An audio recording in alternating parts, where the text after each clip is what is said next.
The year is 2007. The first ever iPhone was revealed. The anime Bacano, and equally as popular for the wrong reason, School Days was released, and your PlayStation sounded like this.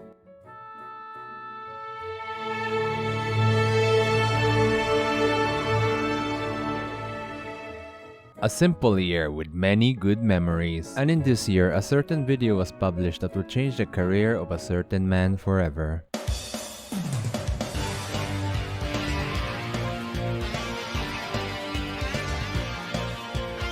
Haloid was a fan-made video that made a Spartan from Halo and Samus from Metroid fight it out.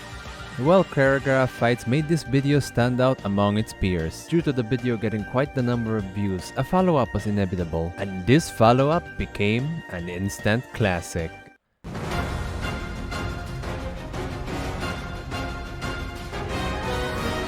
Dead Fantasy was a video series where the characters from the Dead or Alive series fight the characters of the Final Fantasy series. In a simpler time when the DOA franchise was not drowning in copious amounts of DLCs that made getting an SSR character look cheap in comparison. And before Tifa joined in the political field and became everyone's favorite senator.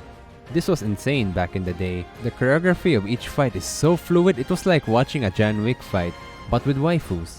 Granted, back in the day, my young brain was like, oh my god, a catfight between the Final Fantasy girls with DOA girls. You sir, you're a true patriot.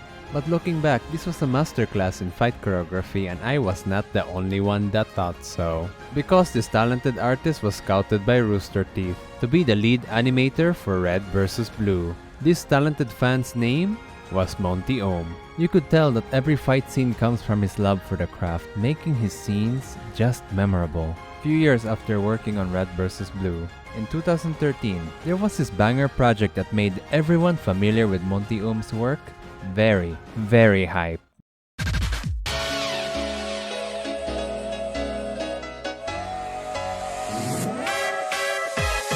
And this was RWBY. RWBY comes from the first names of the four protagonists, Ruby, Weiss, Blake, and Yang, and each girls are given a color theme of red, white, black, and yellow, respectively. And man was this fire. The trailers just brought us a level of hype like no other. It was like a roller coaster that lost the ability to go down. Trailer after trailer, the hype just kept rising.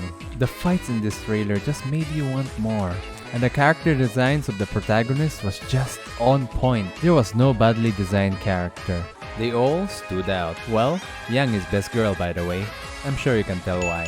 The show finally aired, and it was okay. Everything that I mentioned was there, but there were a few issues. There was a lot of fluff, and I mean an unnecessary amount of fluff. The only acceptable fluff was the food fight scene, which was just charming. And the other one was that the side characters have so little effort in their design that they look like an NPC from Genshin Impact. But other than these problems, the show was entertaining and it had a lot of potential to be a very successful franchise. But tragedy struck in 2015. Monty Ohm tragically passed away before he could bring the show to its fullest potential. Everyone else that was involved in the project wanted to continue RWBY, and continued they did. But the series slowly went into the void of obscurity after that. This was caused by any of these factors, other than losing the godly talents of Monty Ohm. Maybe it's the fact that the show flat out changed the characters' iconic designs. Just look at them. Or introducing plot points that are not earned at all. Korra Sami was earned. Blake and Yang were not. Or the fact that Rooster Teeth outright clowning the costume design of Tifa in a stroke of irony, not realizing that Yang was inspired by the very character they were clowning on, making them look like the entire circus. It was evident that Rooster Teeth don't understand what is the essence of what makes RWBY RWBY. So, the aesthetics, the writing, and even the soul that was once with this beloved franchise being no longer there, slowly made RWBY the empty husk of what it was, or could have been, and faded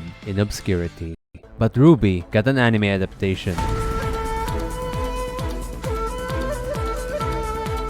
A traditional 2D animation with a production team that is not Rooster Teeth, and the flashbacks of my hype just came back. It was like I was watching the RWBY trailers for the first time, and this time, they delivered on the hype. The visuals are just amazing. From the animation studio that ruined toothbrushing forever, Shaft did a great job in animating RWBY. The anime captures the feeling of how it felt watching the RWBY trailers. The characters look so much better than the original show, like Weiss and Blake got so much of a visual upgrade that I might have to rethink my young supremacy. Or not. And the fluff that plagued the show is non-existent and they are streamlining the story and I'm all for it, but I'm really hoping they keep the food fight in. From what I see so far, this anime has the potential of what the original show had back in the day.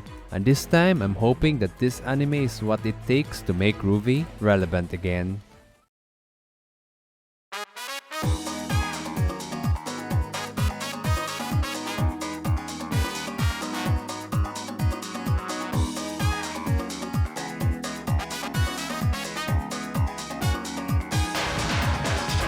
Did you enjoy the video? If you did, don't forget to subscribe and you might enjoy this video right here.